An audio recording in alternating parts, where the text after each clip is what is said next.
नमस्कार, मैं हूं डॉक्टर प्रसून। आज चर्चा ट्रंप के राष्ट्रपति बनने के बाद क्या अमेरिकी साजिशें कम होंगी? यह बड़ा सवाल है।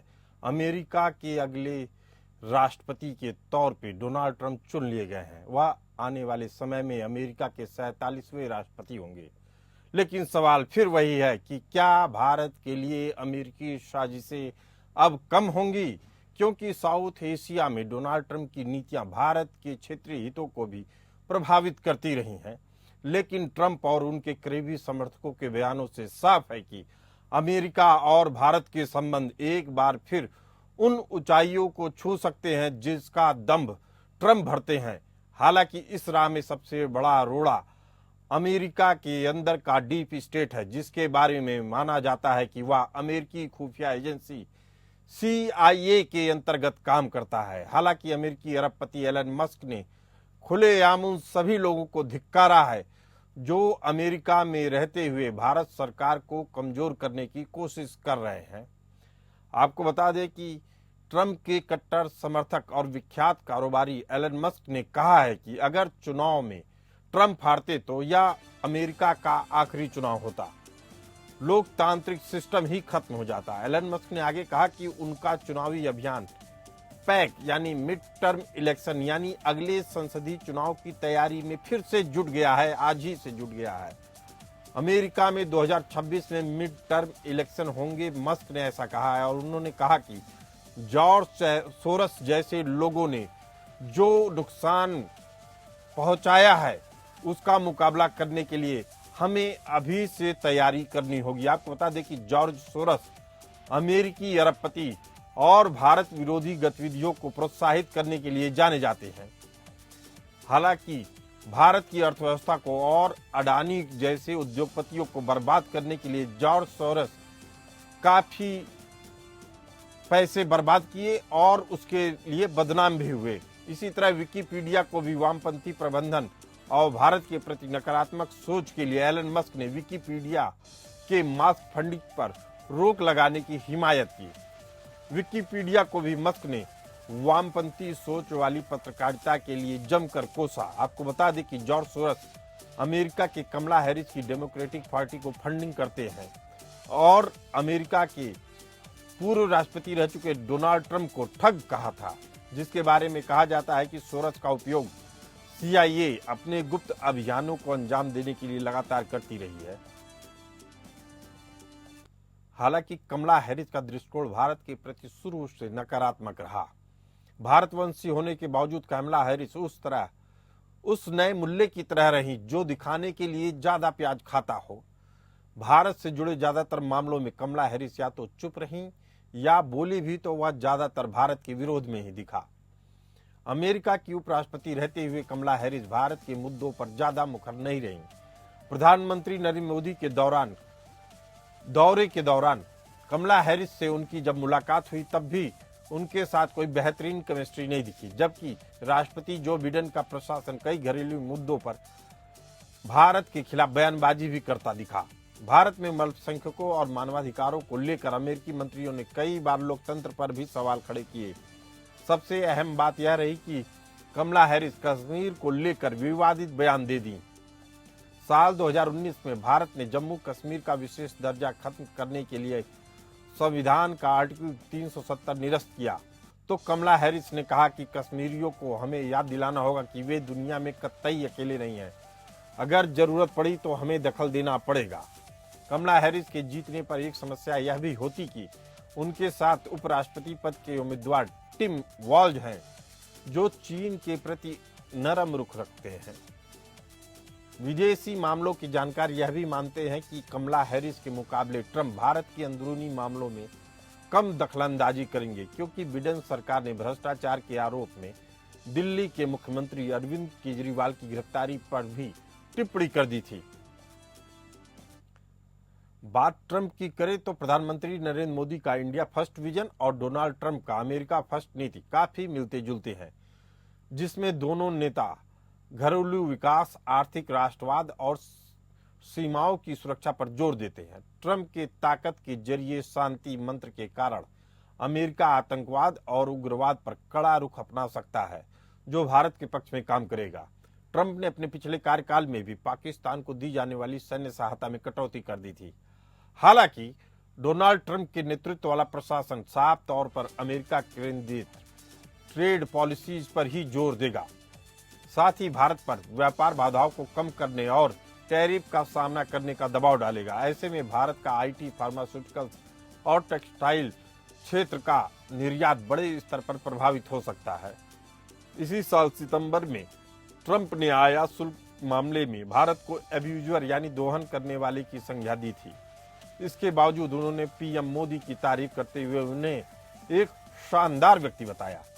मिशिगन के फ्लिंट में एक टाउन हॉल के दौरान व्यापार और शुल्कों पर चर्चा करते हुए ट्रंप ने कहा कि इस मामले में भारत एक बड़ा एब्यूजर है। यह लोग बड़े चतुर लोग हैं, वे पिछड़े नहीं हैं। भारत आयात के मामले में शीर्ष पर है, जिसका इस्तेमाल वह हमारे खिलाफ करता है। इमिग्रेशन पर डोनाल्ड ट्रंप की प्रतिबंध लगाने वाली नीतियों, विशेष रूप से H-1B वीजा प्रोग्राम ने भारत में भारतीय प्रोफेशनल्स पर काफी ज्यादा प्रभाव डाला। ऐसी नीतियों की वापसी से भारतीयों के लिए अमेरिका में जॉब मार्केट में नौकरी हासिल करना बेहद कठिन हो जाएगा। चीन को लेकर भारत की जो भी चिंताएं हैं वह डोनाल्ड ट्रंप के रुख से मेल खाती हैं। पिछली बार ट्रंप के ही कार्यकाल में ही इंडो पैसिफिक क्षेत्र में चीनी प्रभाव का मुकाबला करने के लिए अमेरिका, भारत, जापान, ऑस्ट्रेलिया के बीच सुरक्षा साझेदारी क्वाड को मजबूती मिली थी। ऐसे में ट्रंप प्रशासन अमेरिकी कंपनियों को अपनी सप्लाई चेन कहीं और ले जाने और चीन पर निर्भरता कम करने के लिए प्रोत्साहित करता है, तो यह भारत के पक्ष में काम करेगा। आखिर डोनाल्ड ट्रंप और कमला हैरिस के बीच नई दिल्ली के लिए कौन बेहतर हो सकता था? तो आपको फिर बता दें, भारतीय विदेश मंत्री एस जयशंकर इस बारे में अलग तरीके से सोचते हैं। उन्होंने इस सवाल का जवाब इस तरीके से दिया कि हमें पूरा भरोसा है, नतीजे चाहे जो भी हों, हमारे रिश्ते आगे बढ़ेंगे। एस जयशंकर ने कहा कि हमने पिछले 5 राष्ट्रपतियों के कार्यकाल में अमेरिका के साथ अपने रिश्तों को लगातार प्रगति देखी है। इसमें राष्ट्रपति ट्रंप का पिछला कार्यकाल भी शामिल रहा है। इसीलिए जब हम अमेरिकी चुनाव को देखते हैं तो हम इस बात को लेकर बेहद भरोसेमंद रहे कि जो भी चुनाव का फैसला होगा, अमेरिका के साथ हमारे रिश्ते आगे बढ़ेंगे। इसी मुद्दे पर चर्चा करने के लिए हमारे साथ मौजूद हैं JS सोढ़ी, रक्षा विशेषज्ञ, और संजीव श्रीवास्तव जी, विदेशी मामलों के जानकार। आप दोनों मेहमानों का बहुत बहुत स्वागत है। संजीव सोढ़ी जी, ट्रंप के बारे में कहा जाता है कि उनके बारे में कोई भी प्रेडिक्शन करना अपने पैर पे कुल्हाड़ी मारने जैसा है। अब ऐसे में क्या अभी भी हम ट्रंप पे भरोसा कर सकते हैं कि वह कमला हैरिस से बेहतर होंगी? जय हिंद प्रसून जी, ये मेरा सौभाग्य है कि मैं आपके न्यूज चैनल और विख्यात को पैनलिस्ट के साथ हूँ। आपने सही कहा कि डोनाल्ड ट्रंप के बारे में कोई भी प्रेडिक्शन करना पॉसिबल नहीं होता, क्योंकि वो कभी भी कुछ भी कर सकते हैं, कुछ भी कह सकते हैं। लेकिन डोनाल्ड ट्रंप के दिल के अंदर भारत के लिए और प्रधानमंत्री नरेंद्र मोदी के लिए बेहद प्यार है। हालांकि उनकी कुछ नीतियां जैसे इमिग्रेशन की हो, जैसे ट्रेड की हो, वो भारत के लिए फेवरेबल नहीं मानी जाती है। लेकिन अगर हम अमेरिका के नजरिए से देखें तो ये डोनाल्ड ट्रंप का ये बिल्कुल सही कदम है, क्योंकि जैसे आपने शुरू में कहा कि चाहे डोनाल्ड ट्रंप हो चाहे प्रधानमंत्री मोदी हो, दोनों अमेरिका फर्स्ट और भारत फर्स्ट के विजन के साथ काम कर रहे हैं। और इसी विजन के तहत डोनाल्ड ट्रंप ने भारत के साथ अपने पहले कार्यकाल में रिश्ते बहुत अच्छे किए हैं।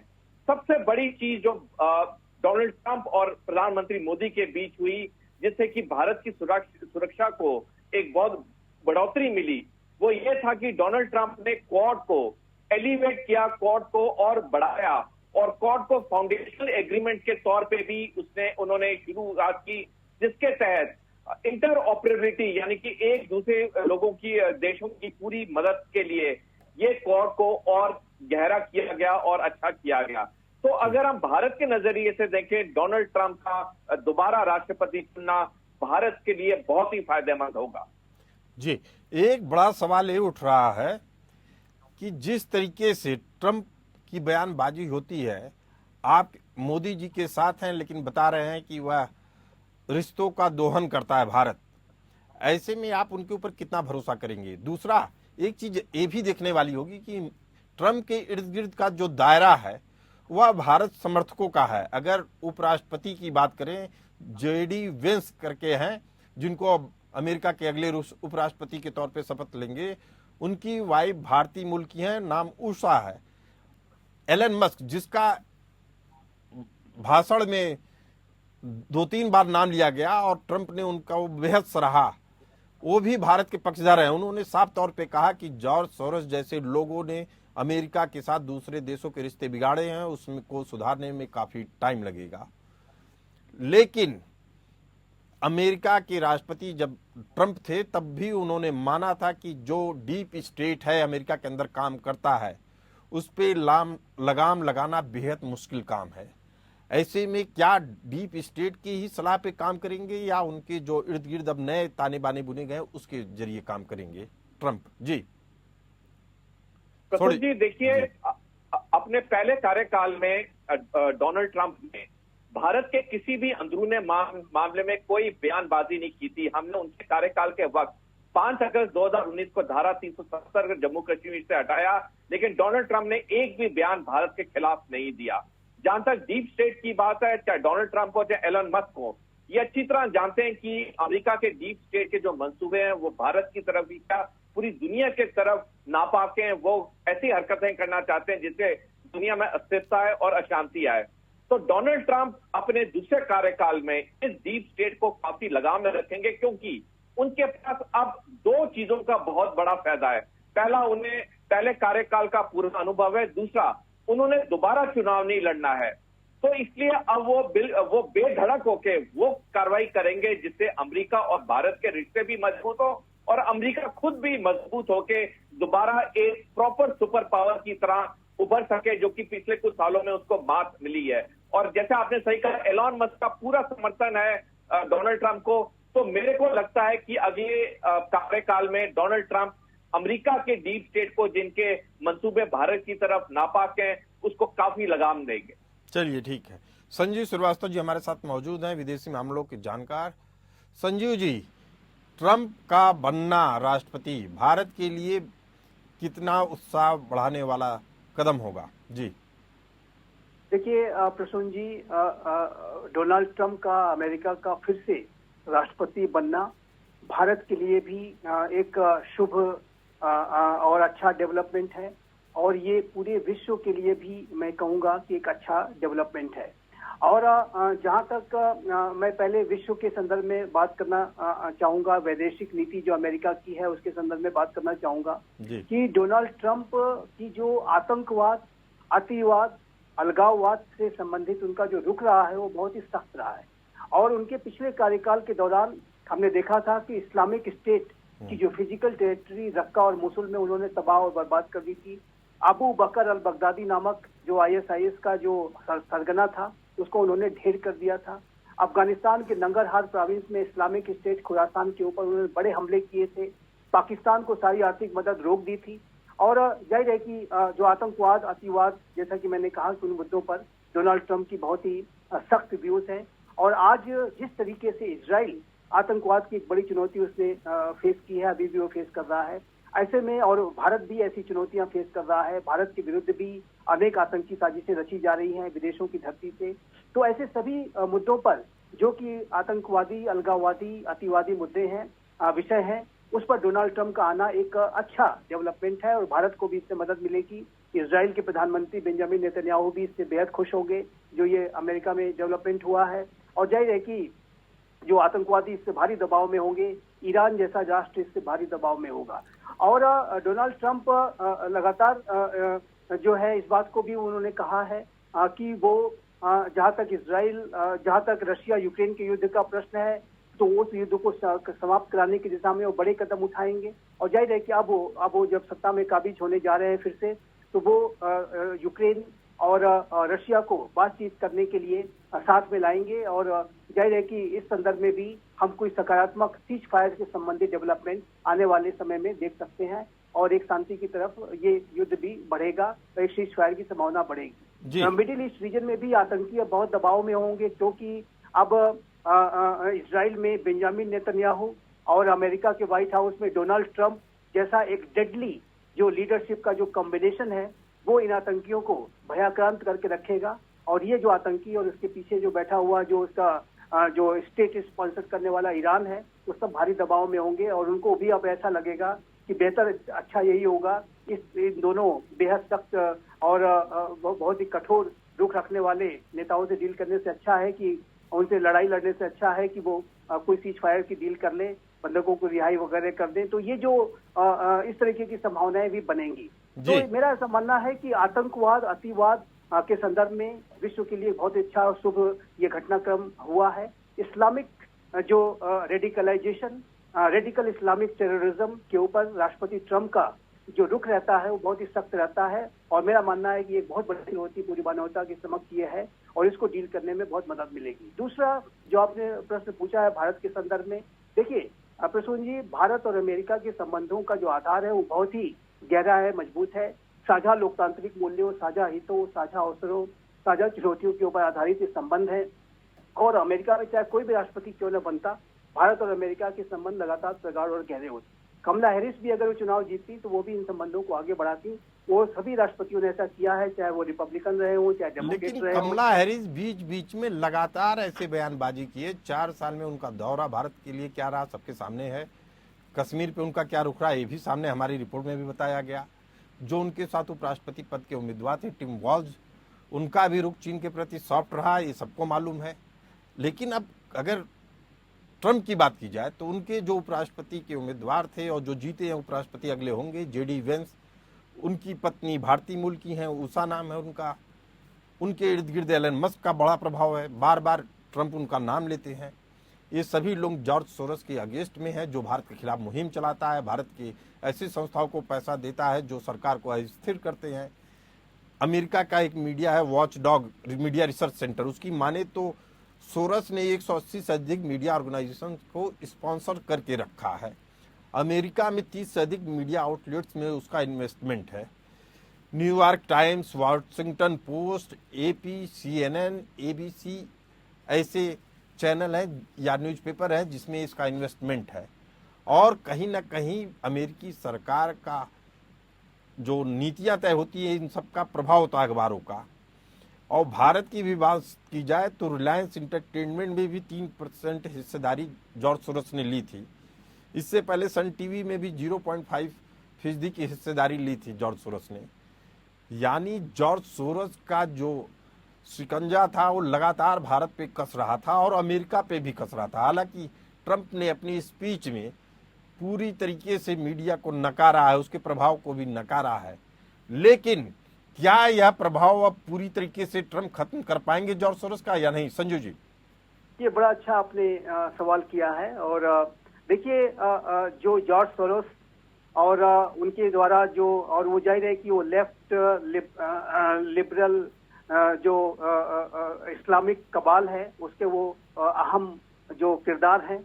और वो सारी जो साजिशें डीप स्टेट की होती हैं उसमें वो जाहिर है कि उनकी सबसे बड़ी भूमिका है। हमारे विदेश मंत्री श्री एस जयशंकर ने, यदि उनके आप बयान को याद करें तो उन्होंने जॉर्ज सोरोस को एक बेहद डेंजरस व्यक्ति बताया था। और जाहिर है कि जॉर्ज सोरोस की जो सोच है और जिस तरीके से वो पर्दे के पीछे से रह करके जो डीप स्टेट के जो एलिमेंट के तौर पर वो कार्य करते हैं वो पूरी दुनिया के लिए खतरा है।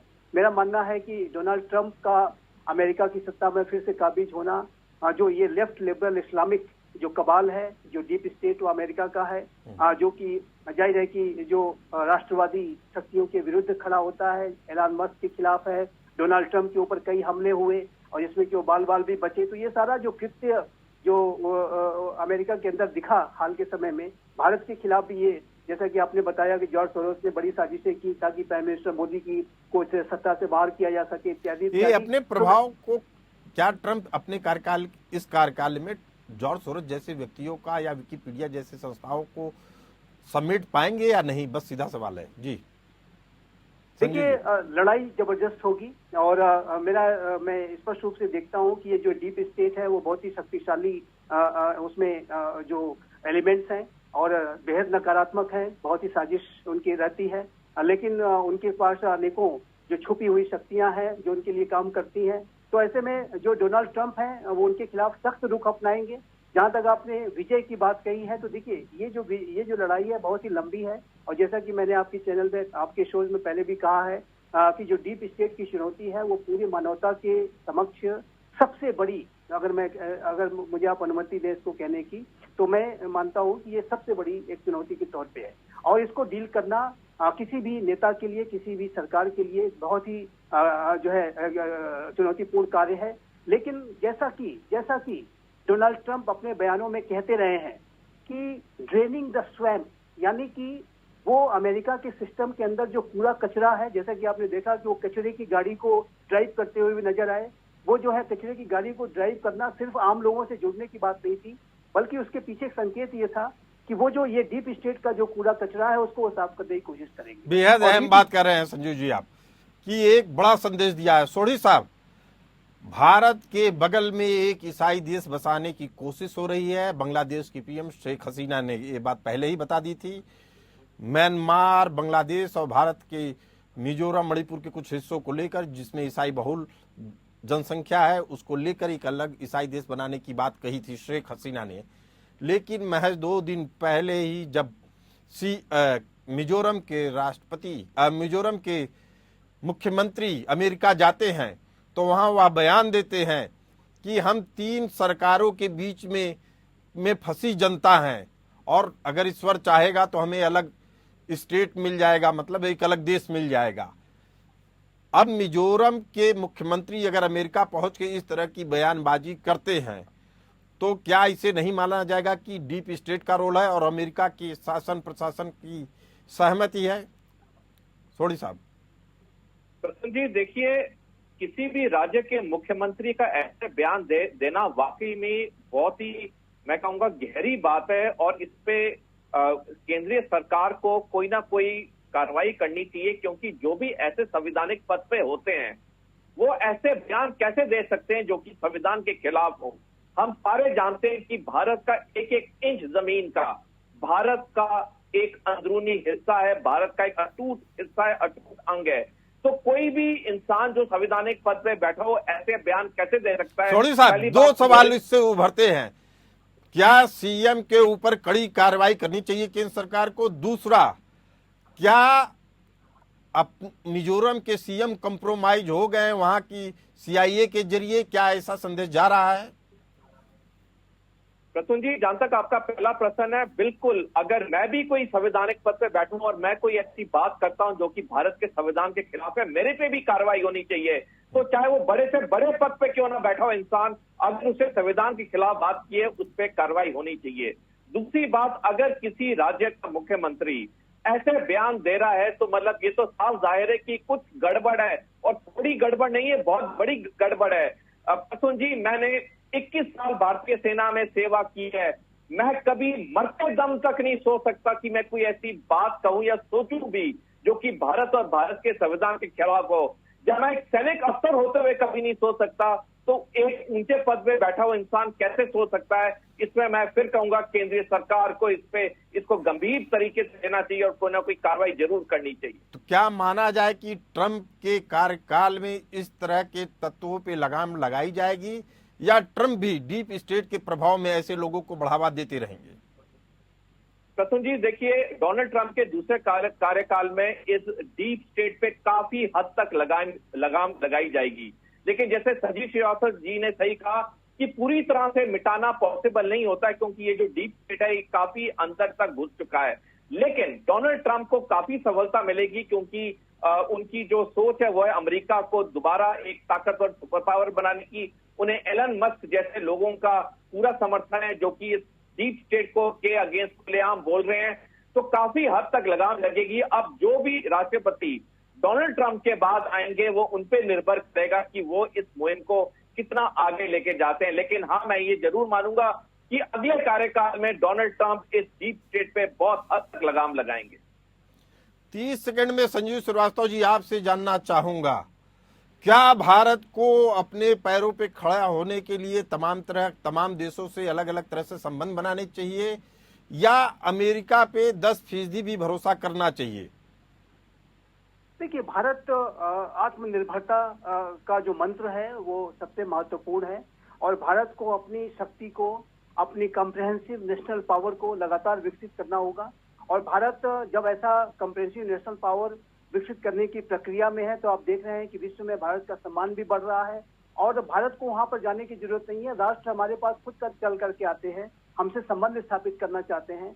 और चाहे वो अमेरिका हो, चाहे वो रशिया हो या यूरोप के राष्ट्र हो, सभी, यहाँ तक कि अभी आप चाइना के साथ देखिए तो हमारे संबंध अगर आज बेहतर स्थिति में दिखाई दे रहा है आज की डेट में, तो उसका कारण यही है कि भारत अपनी शक्ति के साथ जो है लगातार आगे बढ़ रहा है। और शक्ति के सामने जो है, चाहे नकारात्मक शक्तियां हों, वो भी अपना सिर झुकाती हैं, और सकारात्मक शक्तियां तो अवश्य जो मित्रता को आगे बढ़ाना चाहती हैं। तो मेरा ऐसा सोनी मानना है साहब, 30 सेकंड में आपसे भी जानना चाहूंगा, क्या भारत ट्रंप पर भरोसा कर सकता है, हाँ या नहीं?